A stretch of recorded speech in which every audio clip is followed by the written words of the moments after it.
Episode 100. Here we go. We've made it to our Wilt Chamberlain episode, man. Episode 100 of No Pump Fakes. It's been a hell of a journey, man, but we're here. Episode 100. Congratulations, man. Congratulations. Crazy. It's crazy. It's been 99 episodes and now 100 episodes of 50% great takes and 50% whatever you be saying. So it's a blessing to reach number 100, man. But you know, it's we're here.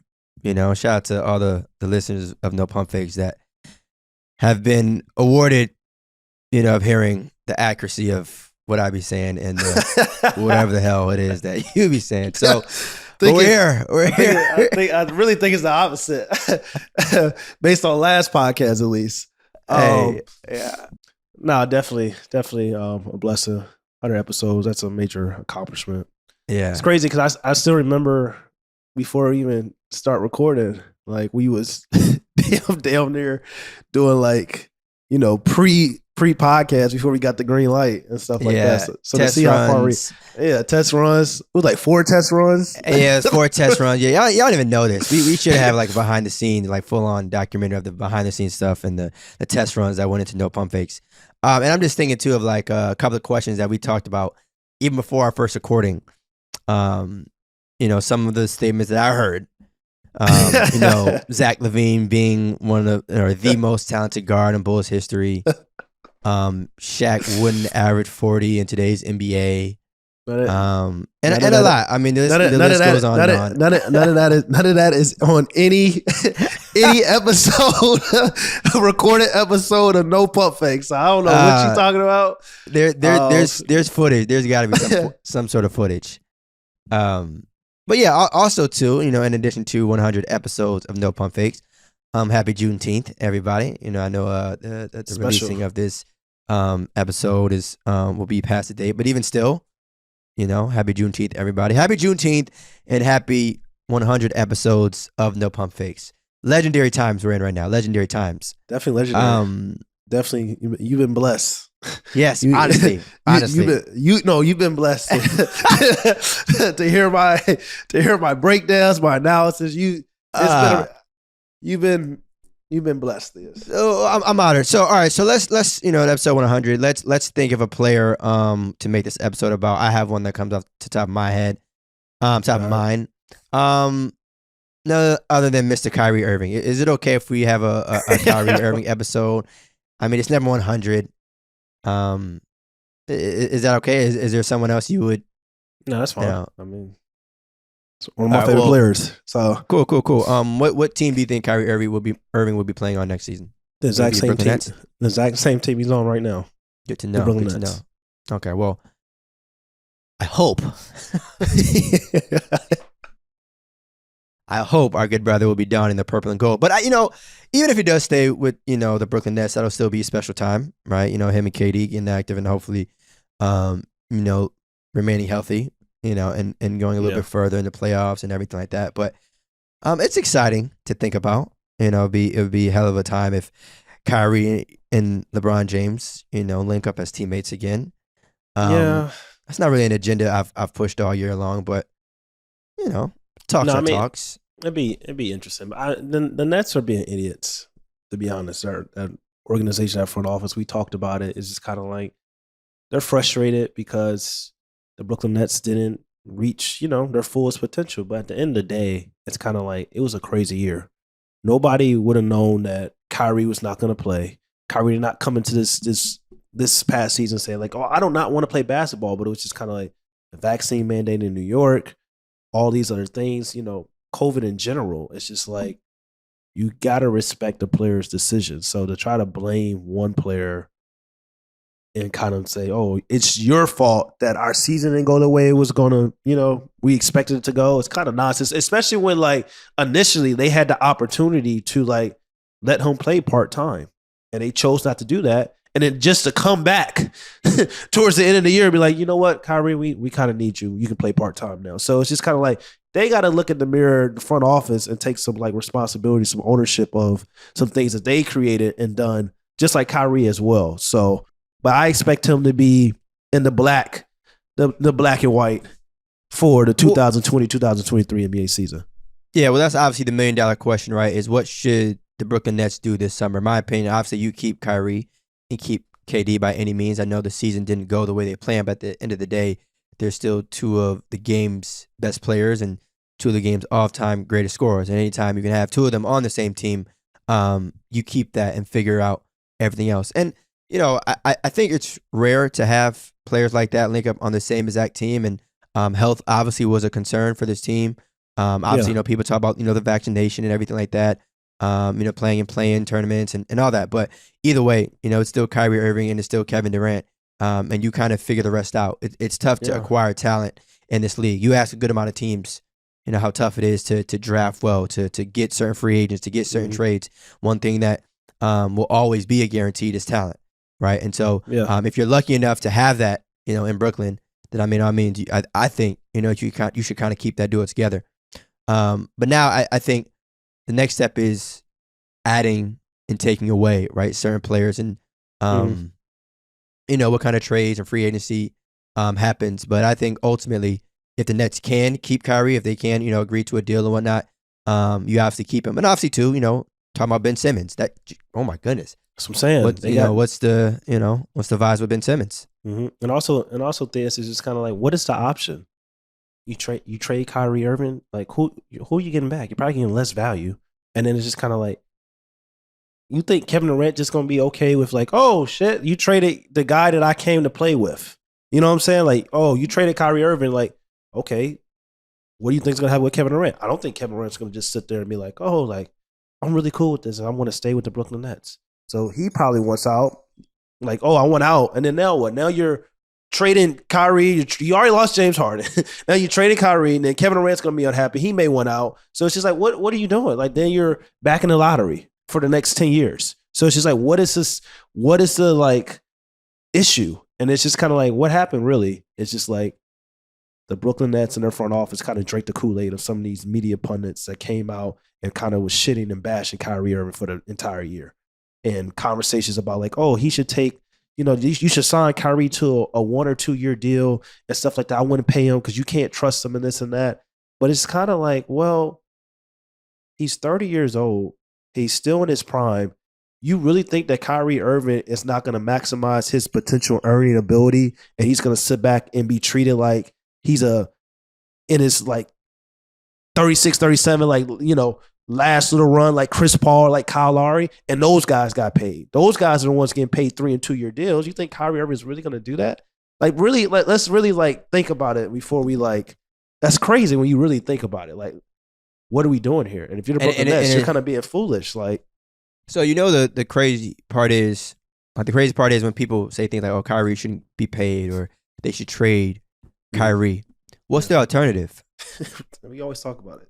You ever think about that? You know, the Nets would be so much better without Kyrie Irving. Okay, cool. Well, who are you gonna start at the one instead? Is there something that I don't know? Is you know, they must got a bunch of players or something that can, you know, give out 40 on any given night. I just don't really see that, you know. And I know people have mixed opinions about Kyrie, but at the end of the day, he hoops. Yeah. And so when he's healthy, and people talk right about when he's healthy, of course, like absolutely, health is always a factor. But at the same time, I think he's pretty good at what he does. You know, it's still Kyrie Irving that we're talking about. No, you're right, there. And it's also just kind of like people talk about injury history and stuff like that. And, you know, Kevin Durant's been hurt a lot since his team with the Brooklyn Nets.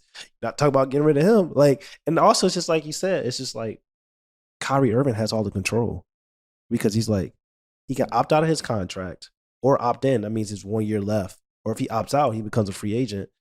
And it's just kind of like, for a sign and trade, Kyrie's not like, oh, let's try to get Damian Lillard. Kyrie's not gonna go play in Portland. He's not gonna sign a long-term contract with them. He has all the control. So he can literally pick and choose. If that brother want to go to the OKC Thunder, and in this situation with the Nets, just you like in the OKC Thunder, what the hell is going on? No, I'm just saying. Why is that always your go-to team? I'm just using that for example. I'm just using that example how crazy. I'm just using that example how much leverage that Kyrie Irving has. Like if he wanted to go to the OKC Thunder, well, first of all, if anybody wants to go to the OKC Thunder, let's start there. If anybody I'm wants just to go to saying- OKC Thunder, I'm that's not a good example. I'm just saying he has a lot of leverage where it's just like he gets to pick and choose like what team he wants to sign with in the future. So no team's going to trade for him for one season, especially if they're not going to have him for, you know, the next 3, 4, 5 years. So it's just kind of like the Nets, you have no control but to pay the man. It's as simple as that. You got to pay the man, or you let Kyrie go and pick what team he wants to go play with. That could be the Knicks. That could be the Los Angeles Lakers. But it's just kind of like the Nets have no really control in the situation. Unless he just fed up. Maybe they just fed up. That could be a thing. Like they could just be completely sassy, completely just fed up. Like we're just tired of this situation and stuff like that, and we don't care what happens and stuff like that, and we don't care about our championship window. We're just fed up. So maybe that's the case. But are we not adults? They're fed up with their championship window. Y'all just got swept. Who y'all mad at? Oh man, you know, hey man, we've been winning championships back to back to back, and we're just having an off year. So now we're gonna blow the whole thing up. What exactly has been accomplished? And that's the next first of all, the next organization. You should be thanking Kyrie because he got this party started. Like it's no Kevin Durant without Kyrie. He got this party. It's not like y'all are the Los Angeles Lakers or the Boston Celtics or the Miami Heat or like the San Antonio Spurs or Golden State Warriors. Yeah, the culture hasn't been established. Y'all haven't won nothing. In franchise history, they won nothing. So what are we doing here? Pay the man. All right, so let's do this. Let's predict Kyrie Irving's stat line for the 2022-2023 season. What do you think Kyrie's stat line is going to look like next season? I'm not even talking about expectation for the team. For him personally, what's the stat line looking like? Average. 25 to 28, 5 assists, 2 rebounds, high 40% from the field, high 30s for the 3, 85 to 90% for the free throw line. He's that dude. He's that guy. He'll probably do it in silence too. He's that guy. You gotta love it, man. Yeah, he's that guy. You gotta love it. It's crazy. It's crazy. You know what's funny? Like the off season is officially here. And last year we started like the off season talking about the Brooklyn Nets and championship aspirations. Now we're starting this off season talking about like what the hell, like are they even a championship caliber team? It's crazy how things change over a year. I don't know who is a championship caliber team anymore. To be honest with you, I know the Warriors are. I'll say Milwaukee is because the injuries. After that, it gets. I'll say Boston. I mean, they did just make it. Out of respect, they still got 2 wins away from Boston. When the I think we said Milwaukee, Golden State, Boston, and the Miami Heat. I think those 4 are like They went to the Eastern Conference Finals. I'm gonna hold my breath a little bit on Miami. I still need to see nobody. Miami got I don't know, man. Like Miami got to get another score. I mean, they definitely got some dogs. They got the tenacity and all that, but they got to get another guy that can put the ball in the hoop. All that defense and hard worker and type of guys, all that is good. Don't get me wrong, but we need to score. Like when it gets down to it, Tyler Hero, that guy. But I need if Bradley Beal wants to slide down to South Beach, by all means, yeah, you feel me. But I need another score. Yeah. Another guy that can pick his destiny. Like it'd be so funny. It'd be so funny. There needs to be a link. All right, let's get it started. Let's get it started 5. There we go. Let's get your all-time, or let's get your current starting 5 of they need to be elsewhere. Let's get a roster, and it'll probably end up being more than 5. But at my 1. We started all season at my 1. Very neat. Hey, we in off season. Wait, come on now. Ain't no NBA games being played. Hell, for me, it's been off season for months. Even not made a damn playing game. But anyway. No. Let's get it started. All right. So 5 players that need a new change of scenery. 5 players. Damn, it might go to 9 to 10. But for now, 5 players that need to change the scenery. At the 1, my starting point guard. The one who I want operating the floor. I think we all know who the hell it is. Damian Lillard, you're here. You're at the 1. You're getting us started, right? Love everything you've done in Portland, right? Dame time, you're clutch. You've showed up, right? You've been consistent. You've been loyal, overly loyal. But it's time. I got you. I'll say it for you. And again, shout out to Dame, respect him as a player and as a man and all that. Love what he's done. But still, I want you to win basketball games. I want you to thrive as a human being. So at my starting 1, I have Damian Lillard. Yeah, here we go. Let's hear it for our show partners at Betway. Time to get in on the action. The NBA Finals are done, but you can still take home some serious winnings in other sports. From building your own parlays to Betway Boost, show off your expertise with each wager and make every game feel as exciting as Game 7. We love using their app as our one-stop shop for everything sports betting. Download the app or visit betway.com today. Let's get it.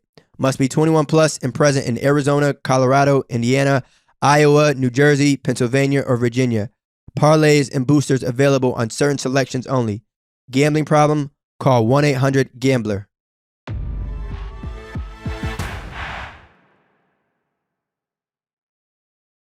Who's your one? Do you have a preference? I think it doesn't have to be a guard or someone in the backcourt. No. I mean, I've given up on Dame for it's like Dame won a new situation, but Dame is clearly in that category when we talk about players that need to get out. But it's kind of like, will he ask to get out? Probably not. But we'll see what happens with that. So of course Dame is in there, but Bradley Beal. That's like the first person that comes to mind is Bradley Beal. It's just kind of like you're staying in Washington and with the hopes of like being a playoff team. It's not even like trying to be it's not even like trying to be like a championship team or like have a deep run in the playoffs. You're trying to stay in Washington and build something to just try to reach the playoffs. And for the record, before you move on, I just want to say publicly, right, and on this recording, I understand why a lot of players would want to stay with one team. Yeah. Even outside of loyalty, money. I understand that. All right, and so and sometimes players get slack for wanting or requesting a trade, right? So it's always that dynamic of, well, damn, if we're gonna yell at guys for requesting the trade, how come we're gonna yell at them for staying? Like, what more do we want? Yeah. I'm saying all this stuff because I literally want what's best for these players, and I think they've given their cities, their teams, everything that they have. Right? I think they've stretched. Right, exactly. There's nothing more you can do. If I really felt like, all right, you in year 3. Yeah. You might not want to request a trade, then I wouldn't say shit. But for y'all, it's like, hey guys, that window of prime is getting smaller and smaller. So we off to a good start. We got Dame and Brad. So I guess I'll go next. Was there anything else that you want to say about Brad though before I say my other player? I mean, no. Everybody, we talk about Bradley Beal and Dame. We know those two are two guys we would love to see in a better situation. Okay. And I think people also, with Bradley Beal's case, Bradley Beal is so underrated. Like, I always talk about, like, for the shooting guard ability and talent standpoint, like, he's probably the best shooting guard in the league and probably been the best shooting guard in the league for a minute. But it's just kind of like he goes on the radar because his team is losing.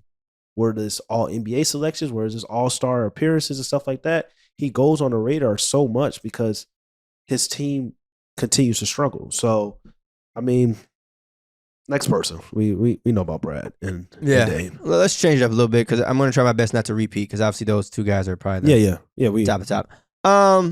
So next up, in terms of an NBA player that I feel could use a change of scenery, my man Kemba Walker. Right, call a spade. Shout out to UConn, but even still, I want. Hopefully, we get to see Kemba win at least one championship, or at least compete for one. I know, these last couple of years haven't been the greatest for him, but even still, I still think that I don't even like to use the words. He still has a lot left in the tank. He's not, an 18-year-old vet that I feel like is on the end of his career. But I do think that he would benefit from a different situation. What role is he taking? Right, and that's the $1 million question. I know, obviously, now with him not being given the keys the same way he was in Charlotte, I know it'll have to be a different type of role. But I do want to see him on a playoff team. Right, I don't even want to see Kemba be the best player on a team. I want to see Kemba be the best Kemba on a team, if that makes sense. Because at this point, it may be tough for him to win a championship if he's the best player on his team. But I could easily see him being second, third option on the championship team. Second or third option? Maybe ladder to pushing towards a third. But I mean, it's tough to think about. I mean, obviously, you think about teams like Lakers, Warriors. Well, I was gonna say like Nets. Like, these are all teams that have point guards or established point guards that they're probably not gonna add. Well, I think that's also like the $1 million question. Is Kemba Walker still a starting point guard in the league?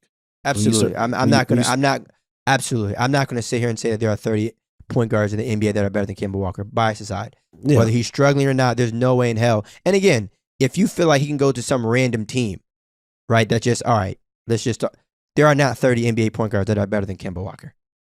And it is that simple. And again, like I said, if you want to say that there's other teams that... No, I get to say there's certain teams that like have their starting point guards intact, so it would be hard for him to go start. But there's also teams out there that he probably could start for. But there's also teams out there that Derrick Rose could start for. And he's coming off the bench. Oh, yeah.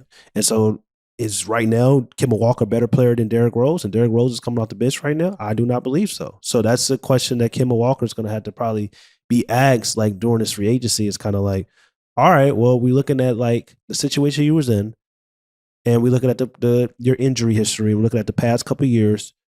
It's not going to be like a guarantee that he's going to go start anywhere. It's probably going to be more so like you're probably going to have to come off the bench and play the 6-man role and probably prove you could be a starter again, or that may be his role going forward in the future. So it's not always about like, is it 30 teams in the NBA? It's not 30 point guards in the league better than him, but it's just kind of like, well, we know how they start doing once guys have injury history and stuff like that. But the brother's a true shot creator. And when he's right, he's still one of the best in my opinion. But I like that pick about Kemba Walker needing to change his scenery. Another player for me, I would like to see Donovan Mitchell, of course, in a out of the Utah Jazz. I think the Utah Jazz is maxed out. I think that both him and Rudy Gobert have reached the ultimate level of success they're going to reach as a duo, which is a second round exit every year, maybe first round exit, depending on the year and the matchups. But I think Donovan Mitchell deserves to be in a new situation. I think Donovan Mitchell is a hell of a player. I think Donovan Mitchell is crazy. Like he's as great as he is, I still feel like he's a little bit underrated because it's just like the situation with the Utah Jazz, and people are constantly starting now. And we know about Tatum, we know about Trey, we know about Luka. It's just like Donovan Mitchell is extremely talented. Like, and he's had success in the playoffs, but it's just like when we start talking about these guys, he's not the part of that first Devin Booker. He's not part of that first 3, 4, 5 guys we mentioned anymore. And he probably could need a new situation. No, he is for me. He is for me. You taking him over Jason Tatum, Luka Doncic? I'm saying he's still in that 5 for me. And Devin Booker? He's still in that 5 for me. I'm not saying I would take him over them, but I'm also not saying that he's in a separate. No, he's still in that 5 for me. I won't get carried away. He may not have made it to the. Again, like I said, I'm not saying that I would take him over. I'm just saying I would have him in that. We'll say that later. We're gonna finish out this list because I don't know. Let's finish out this 5 list. Okay, that's 4, right? We got Kemba Walker, we got Donovan Mitchell, we got. Wait. Are we doing 5 each or 5 total? We're just doing 5 total. Oh, 5 total. Okay. Oh, yeah. Damn. All right. Oh, so this the goal one. All right. Oh, we got a collab on this then. Yeah. Because I have a name. It's another guard. But all guards got to go. Who you got? I got John Wall. Oh, okay. Yeah. I thought I was on there. Yeah. I got John Wall. Again, another guy, another point guard. It's funny. Very similar to Kemba, right? Another player, in John Wall who gave a city, or I guess a district in his example, his all, right? Got drafted by him, gave them years of greatness. Got hurt. To me, going to be a Hall of Famer, got hurt. And then, to be traded and now, being on a team that's a little bit young and all that. And, I think it's one of those situations, again, very similar to Kemba, where John may not be the best player on a championship team, and that's A-okay when we look at, the way the league is. But I still think that he could be maybe like a third option on a championship team. I still think John Wall's a starter, but we ain't played him in years. Again, starter is like, to me, that's obvious. Yeah, but when we talk about, because again, this also is, he's not a rookie. This isn't his second year. So now when we're having bigger conversation, like, all right, the hell with John starting. I want John to win a chip. You know what I'm saying? Like, I want John to like really hopefully get at least one. A lot of guys barely make it out the first round, let alone make it to the finals and win the whole thing. But if he can land on a squad that's ready to win now, I know a lot of people will always talk about John going to the Clippers, but I mean, anywhere at this point, like anywhere that has the ability to win, that team has been starving for a point guard for some time now, and I think John would be a perfect fit. Now it's just a matter of if a deal can get done. Taking on a certain contract and shit like that. So if you were a betting man, if you were on Betway, you were betting between two players, Kemba Walker and John Wall. Who do you feel like would be more likely to be a starting point guard in 2020-23 NBA season? Kemba or John Wall? I would say John Wall. I know that may come as a shock to a lot of people, but I would say John Wall just because of the size and overall athleticism. I think, Kemba has always been a great scorer over the course of his career, of course. But defensively has always been, something that, people talk about in a flaw. But anytime you're that small and the scoring production decreases, then it's like that makes it even more scary. Right. But if you're small and you put up a bunch of points, a bunch of buckets, then it's like, all right, cool. You're willing to either hide him on defense or make that adjustment. But if the scoring isn't there or at a higher clip the way it has been, then it starts to raise questions. But at least with John, if he's not scoring or whatnot, you might tell yourself, all right, at least we can count on him defensively, right? Because if you add John to the Clippers, even if John isn't giving you 20 and 10, you still got Paul and Kawhi to handle the scoring. But at least you know that in the West, you going up against Steph, you going up against Ja, you going up against Dame, you going up against a healthy Jamal Murray. So you're going to need that size from a defensive standpoint, But with Kemba, it's like, okay, obviously, team situations all depends, right? You asked me just starting in general. But if I just had to, pick one, I would say John because of that. At least, you can't teach strength, right? You can't teach, that kind of skill. Size. Now, if this was, 2-3 years ago, where we're talking about Kemba being able to, the all-star Kemba that we all know, the Charlotte Kemba that we all know. It will still be John. That's a little different thing. But it will still be John. Well, I mean, yeah, but at least I would have a stronger case. For Kemba, you know what I mean? Mm-hmm. But neither one has played really these past couple of years. Well, right. That's why I think about it. It's crazy. It's like, damn. That's why I got to base it off of just. That's why I said size. That's why I said size. Yeah. Okay, I mean, John may not play, but at least he still got some, strength to him. So yeah, I'm with it. But get back to that last conversation. Then we're gonna get up out of here. Donovan Mitchell. We talk about Jason Tatum, Trae Young, Devin Booker, and Luka Doncic. Those four. You said Donovan Mitchell's still in that five. I'm gonna give you three names. I want you to pick, basically. Would you rather have? This is with Donovan Mitchell. And you can just say yay or nay. You give analysis, whatever you want. Brandon Ingram. What's the question like? Is would you rather? So you have, would you rather have? So you have Donovan Mitchell. Would you rather have, I'm going to say a name. So Brandon Ingram. Would you rather have Donovan Mitchell or Brandon Ingram? I'd rather have Donovan Mitchell than Brandon Ingram. I mean, Donovan has showed me, and I mean, I don't mean to keep bringing up the bubble, and I don't, but I mean, he's Donovan does have a history of showing up. All right, that's one. That's right, and the bubble, I got a couple more. As well as. Oh, I thought you wanted. Okay. No, you give when you feel like you need to give an explanation. You give an explanation. Some things may be crystal clear. I just didn't want to leave it just like that's fine, empty blank. There's some reason behind it. That's fine. Zion Williamson. Is he in the conversation with those other five? Who would you rather have? On your team, building a team around Donovan Mitchell, you said, I'd ask you, Brandon Ingram won. You said you'd rather have Donovan Mitchell. Now I'm asking you Zion Williamson. Versus Donovan Mitchell. Yes. Donovan Mitchell. And that, it's funny. I would say absolutely. I'm more, I have no problem saying Donovan Mitchell over Zion Williamson, no doubt about it, than Brandon Ingram. Just from a health standpoint. Talent-wise, we can argue, Zion is a freak of nature, low-key generational talent, whether people want to admit it or not, even though, the sample size is very small. We ain't really seen play like Zion in a while. You feel me? But at the same time, health-wise, I can't deny that. Would you rather? Okay. I mean, all right. That's two so far. Would you rather have Jamal Murray?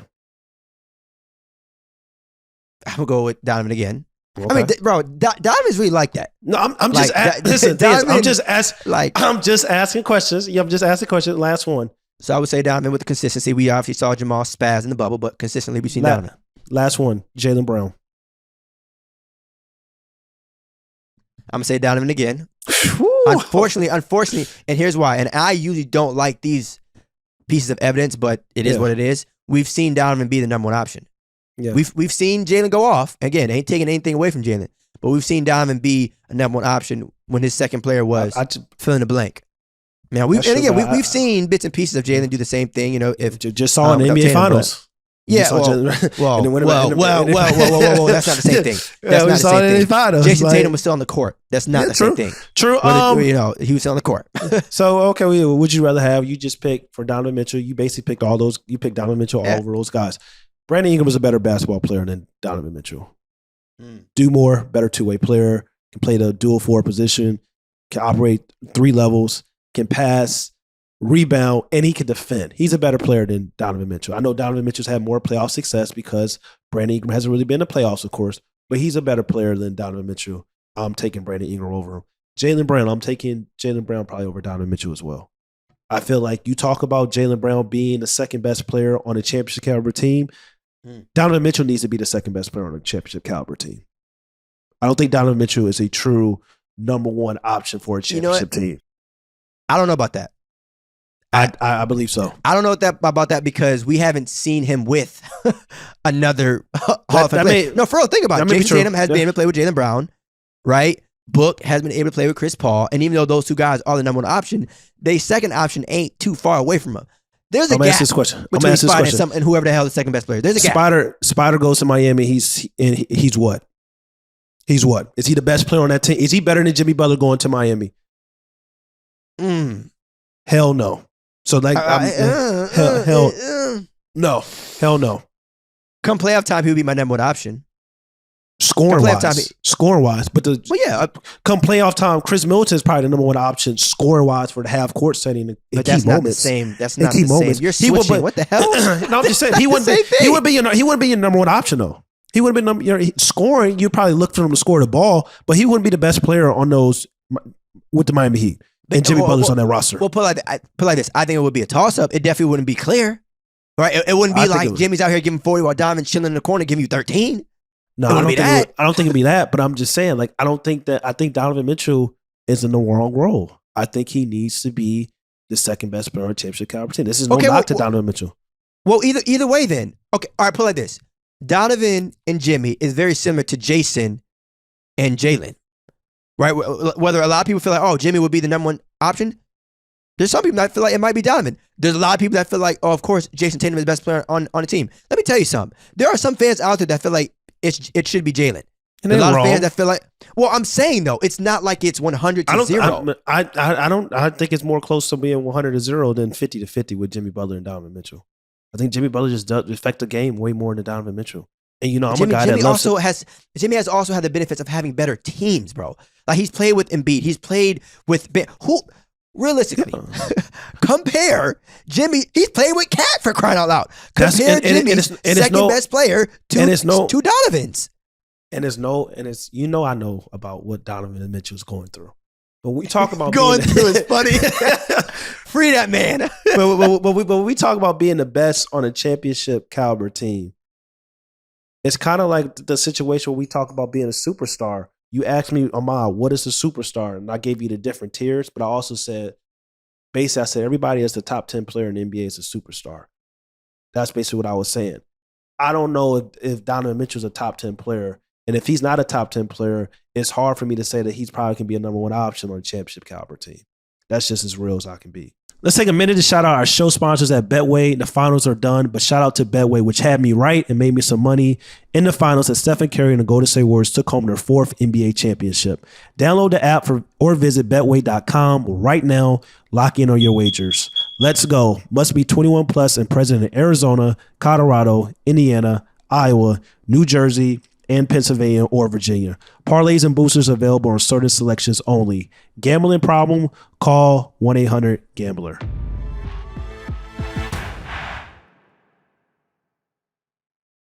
That superstar word gets thrown around a lot. I still got to come up with my own definition because it's like that's why you say different tiers. Everybody could be a superstar tiers. That's why you say different tiers. So you look at the top 3, then the top 5, and then after that it's just like the different tiers or whatever. But I respect it. We gonna play this. We have to do this again. Yeah, for sure. I respect. I don't respect your, who you said, but I respect you having the conjunction to give Donovan Mitchell saying it's clearly I think Donovan Mitchell is better than Brandon Ingram, Jaylen Brown, Zion Williamson, and who I don't forgot the last one. But because you also got to think too. What would Donovan do if he had a team like Miami? Right, like what would Donovan do if he had a player like Embiid? They wouldn't be in they wouldn't be in the Eastern Conference Finals with Donovan Mitchell leading the way, not Jimmy Butler. I can tell you that. Bro, I mean, you're acting like Jimmy. I'm like Jimmy what? Was that 50-point trip down? Jimmy is cold. Don't get me wrong, but like what? The way you talking is like Jimmy's like LeBron or something. Like, I don't know about her. Like, Jimmy is a very, very good basketball player. Very good basketball player. We have seen him drag his team to the finals, but we have also seen Donovan drag his team to some playoff wins as well. It ain't like Jimmy Butler. You know, we're not talking about KD or Giannis. But Jimmy Butler. You talking about KD Jimmy's and Giannis? Cold. You talking about KD and Giannis? You talking about KD and Giannis? But Jimmy Butler had a better playoffs than KD and Giannis this past year. Accuracy. So that's what I'm saying. It's like, damn, like, accuracy. Like Jimmy Butler is like, he's one of those players. Like, it's like, damn, it goes like throughout the. But Jimmy didn't have the injury. Like, Giannis played without Chris. You know, KD played with. Well, I don't know what the hell. What? This season, the playoffs without Chris, he still had Drew Holiday. Like, but you just said with Chris being the number one scoring option. Yeah, for closing moments. If you take away the number one scoring option from a championship team, about when it's money time. Yeah, that did hurt them. But still, though, it's not like I'm looking at the Miami Heat roster. We talk about Bam all the time. We don't know what Bam we gonna get. We don't know we gonna get the Bam that got the potential to be to me, but at Kevin Garnett. We don't know we gonna get the damn Bam that's like you gotta stop saying that Kevin Garnett bullshit, bro. You gotta stop saying that. The Bam that's gonna be like a Draymond Green. Slide. Like, what the hell? And then let it slide. We don't know if I can assure you we are not seeing a Kevin Garnett walk through them damn doors in Miami. I can assure you that. But you know what's so funny? He has the potential, I said. No. He has the tools. And again, love Bam. No. He has the tools. Tools my ass. He has the tools. Tools my ass. He has the tools. No. He has the tools. So you know what's so funny? You can sit here and say like, oh, we don't know what Bam we're getting. We don't know what Miami team we're getting. I can tell you what Utah team we're getting. I can tell you you're not going to see no damn 30-point, 40-point performances from nobody else on that damn roster. I can assure you of that. I respect it. But hey, you know, at least there's a question mark with Miami. You might get lucky. You might get the right nine. You know what I'm saying? Someone go for a big game. Yeah, that shit ain't happening in Utah. But yeah, you know, 100th episode, y'all. Another fire recording. We made it this far. Cheers to another 100 episodes of No Pump Fakes. We have officially reached triple digits of podcasting. Yeah. Honestly, in addition to saying thank you to all of you all that have listened, honestly, you're welcome. You know, for all of you that have been, you know, as Amai has said, you know, blessed with receiving the lovely takes and of No Pump Fakes and us keeping it as real and as authentic. We've always gone the other direction, if you will. You know, we haven't, you know, forced anything. It's always been like literally, there's no script. For those of you that may not realize, like literally, there's a get on the podcast, hit record, and let's go. There has not been a. All right, let's map this out. That's a challenge to do for 100 episodes. That is a challenge. And also for interviews too. We talk about interviews. Like it's the same thing with interviews. Like when you're just talking about basketball, you can do that though. When you're not talking about controversy and narratives and agendas and trying to, you know, make players feel a certain way or try to make, you know, takes based off of nonsense. You could just you just press the button. Exactly. Obviously, we always know what we talk about and stuff, and of course, like we know the game. You know, there's slight research and keeping up with the game and stuff like that. But in terms of like, all right, let's map this out. Let's hit this guest with this question and make it's literally all free flowing, and that is not an easy thing to do. But we make it look easy. I mean, that's what we do. So, congrats, man. Congrats to you. You know, congrats to both of us on 100 episodes. Make sure y'all tap into Betway, see some all season free agency stuff that's going to be happening. There's a lot of craziness going on. But yeah, definitely 100 episodes, and your boy signed up for season 2, so we're good to go. So we're good to go. We're good to go. We're good to go. But just like, you know, from the very, very beginning, y'all, that's so crazy. I'm literally remembering the first recording and shit. But make sure y'all subscribe to No Pump Fakes on YouTube. 5-star rating on Apple Podcasts, Spotify, wherever you get your podcast, and also tell a friend to tell a friend. You feel me? Like we said, it's very similar to barbershop talk. It's very, we chop it up the same way we would, you know, off camera. You know what I'm saying? So, here's 100 episodes of No Pump Fakes, and just like that, on the 100th episode, the Wilt episode just like that, y'all. We gone. Peace. Gotta have it, man. You getting active like Wilt? What? Get active like Wilt. Yeah. Only right? On the episode, gotta act, gotta do some of his personality.